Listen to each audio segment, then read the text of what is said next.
નમસ્કાર, જય ભારત.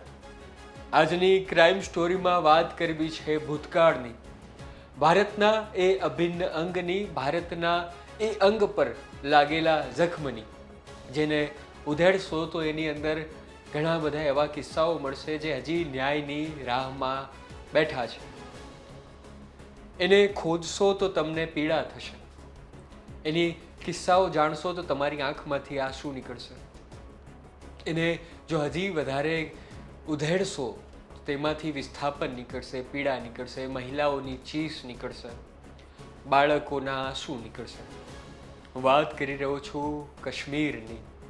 જમ્મુ અને કાશ્મીર, જેને ભારતનું દુનિયાનું સ્વર્ગ માનવામાં આવે છે, અને તેનો એક એવો સમય હતો જેને નર્કથી પણ વધારે બદતર બનાવી દેવામાં આવ્યું હતું, જેને આપણે કાશ્મીર ફાઇલ્સના નામે જાણીએ છીએ.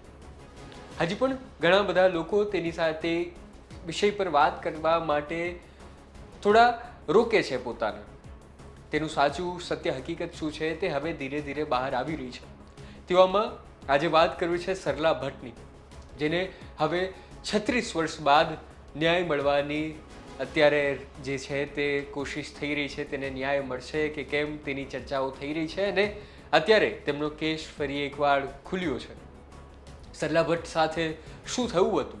યાસીન મલિક નામનો એ કાશ્મીર અને જમ્મુમાં જેની આણ વર્તાતી હતી તે આતંકીએ શું કામ કર્યું હતું, કઈ રીતે તેને પીડા તેમણે ભોગવી હતી, તે તમામની આજે વાત કરવી છે. શરૂઆત થાય છે 18મી એપ્રિલ 1990થી. આ 1990 એ સમય હતો જ્યારે કાશ્મીર ઘાટી જે છે, જમ્મુ છે, તે તમામને જે છે તે કાશ્મીરને મોટા ભાગે તો કાશ્મીરમાં ખુલ્લેઆમ જે છે તે JKLFની આણ વર્તાતી હતી. ખુલ્લેઆમ ત્યાંના સૈનિકોને મારી નાખવામાં આવતા હતા, ત્યાંના જજને ખુલ્લેઆમ જે છે તે ગોળી ચલાવી દેવામાં આવી હતી, અને તેની લાશ લેવાય કોઈ આવતું નહોતું. એટલી ખરાબ આણ ત્યાં વર્તાતી હતી. અને તેવા સમયે આ સરલા ભટ્ટ, જેની ઉંમર હતી ફક્ત ને ફક્ત 25 વર્ષ, તેઓ જે છે તે શેરે કાશ્મીર ઇન્સ્ટિટ્યૂટ ઓફ મેડિકલ સાયન્સમાં એક નર્સ હતા, 25 વર્ષની ઉંમર. અને જ્યારે આખી આ ઇન્સ્ટિટ્યૂટમાં તમામ હિન્દુ છોકરીઓ હતી તે તમામ અહીંથી જતી રહી હતી ડરના કારણે, ને ત્યારે આ સરલા ભટ્ટ લડી રહી હતી અને કહી રહી હતી કે હું કાશ્મીર નહીં છું. તેના પરિવારને, તેના પિતાને જમ્મુમાં તેમનો પરિવાર બોલાવી રહ્યો હતો કે તમે અહીં આવી જાઓ, પણ તેમનો પરિવાર છોડવા રાજી નહોતો. આ જૂજ એવા કાશ્મીરીઓમાંથી હતા કે જેઓ લડવા માગતા હતા અને પોતાનું ઘર છોડવા નહોતા માગતા. થયું એવું કે 18મી એપ્રિલે સરલા ભટ્ટને 2:30 થી 3 વાગ્યાના આસપાસ કિડનેપ કરવામાં આવે છે, અને તેના 4 દિવસ પછી જે છે તે તેમનો મૃતદેહ પ્રાપ્ત થાય છે ડાઉનટાઉનમાંથી. અને આ શ્રીનગરમાં આવેલી હોસ્પિટલમાં તેઓ જ્યાં નર્સ હતા ત્યાંથી તેમની બોડી જે છે તે 2:30 વાગે તેમને કિડનેપ કરવામાં આવી, અને 4 દિવસ સુધી સતત તેમને તમે વિચારી ન શકો તેવી યાતના સાથે, પીડા સાથે તેમની ઉપર અત્યાચાર કરવામાં આવ્યો, તેમનું શારીરિક શોષણ પણ કરવામાં આવ્યું. અને ત્યારબાદ જ્યારે તેમનું શરીર મૃતદેહ પ્રાપ્ત થાય છે ત્યારે તે વિક્ષિપ્ત હાલતમાં હોય છે, તેમના ઘણા બધા અંગ કપાયેલા હોય છે, અને સાથે એક જે છે તે એક નોટ મળે છે, અને તેમાં ખબર પડે છે કે આજે JKLFના આતંકીઓ હતા તેમને એવી આશંકા હતી કે આ સરલા ભટ્ટ જે છે તે પોલીસના બાતમીદાર છે, અને તેના કારણે તેમને આવી રીતે જે છે તે યાતના ભોગવવી પડી. હવે થયું તો એવું કે 8 અને 9 એપ્રિલની આસપાસ આ યાસીન મલિક છે તે જે છે તે ઘાયલ થયો હતો. પોલીસે તેમની પર ફાયરિંગ કર્યું હતું, અને ત્યારબાદ તે હોસ્પિટલમાં એક સામાન્ય માણસ તરીકે તે સારવાર લઈ રહ્યો હતો. અને ત્યારબાદ તેને એવું થયું કે આ સરલા ભટ્ટ જે છે તે પોલીસને મુખબીર છે, અને તેની સાથે 5 લોકો જે છે તેમની ઉપર અત્યારે એક ચાર્જશીટ ફાઇલ કરવામાં આવી છે. તેમાં તહોમતનામું તેમની ઉપર આરોપ લગાવવામાં આવે છે, અને આ 5માંથી 3 આતંકીઓ જે છે તે મૃત્યુ પામ્યા છે. એક આતંકી POKમાં છે, અને એક તિહાર જેલમાં સડી રહ્યો છે, જેનું નામ છે યાસીન મલિક. હવે હજી સરળ રીતે આખી વાત કહી દઉં તો 4 દિવસ સુધી તેમને યાતના આપવામાં આવી, ને યાતના શું કામ આપી તે પણ તમને કહી દીધી. પણ હવે વાત એમ છે કે તેમને અત્યાર સુધી રાહ કેમ જોવી પડી, 36 વર્ષ સુધી રાહ કેમ જોવી પડી?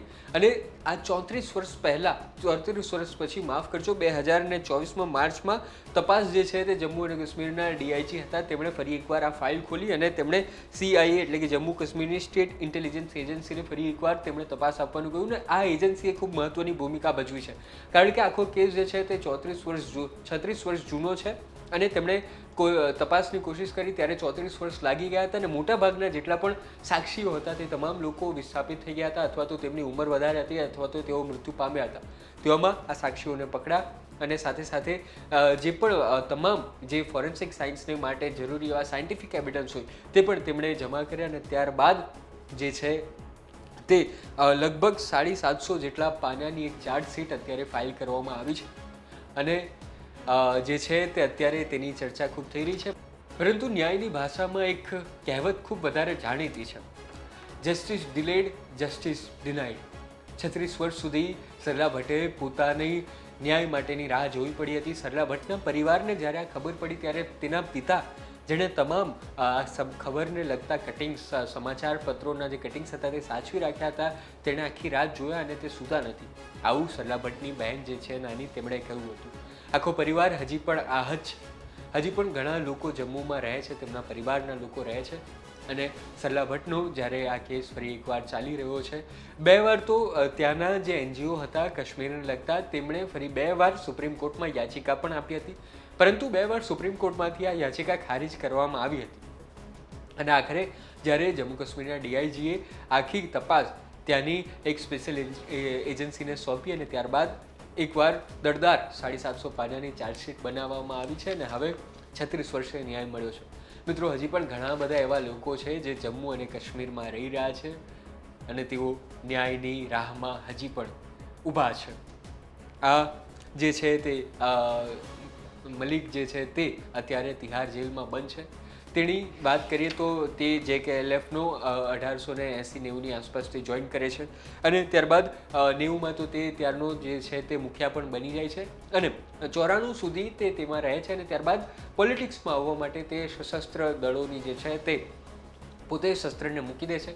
પરંતુ આ આટલા સમય સુધી જે JKLF જે આખું ફ્રન્ટ હતું, જે પોતે એવું કહેતું હતું કે અમારે જમ્મુ અને કાશ્મીરને આઝાદ કરવું છે અને તેની માટે કામ કરતું હતું ને કામના બહાને આવી રીતે સશસ્ત્ર ક્રાંતિઓ પણ ઘણીવાર કરી હતી, પથરાઓ કર્યા હતા. તે તમામ 2019 સુધી આ આખું જે સંગઠન હતું તે કાર્યરત હતું અને 2019માં તેની પર પ્રતિબંધ લાદવામાં આવ્યો હતો અને ત્યારબાદ 2022થી યાસીન મલિક જે છે તે તિહાર જેલમાં બંધ છે.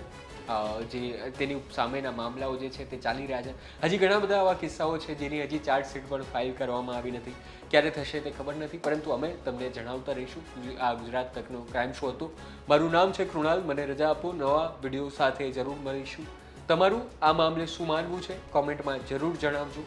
આ કેસ ખૂબ મહત્વનો છે. એક ન્યાય મળ્યો તેમને, તેમની સામે જે અત્યાચાર થયો હતો તેને, કાશ્મીરમાં જે અઘટિત બનાવ બન્યો હતો તેને, તમામ જે લગભગ 350થી 400 લોકોના મૃત્યુ થયા હતા અને 3.5 લાખ જેટલા લોકો વિસ્થાપિત થયા હતા, તે તમામ લોકોને સાંત્વના પાઠવીને આજનો આ વિડીયો સમાપ્ત કરું છું.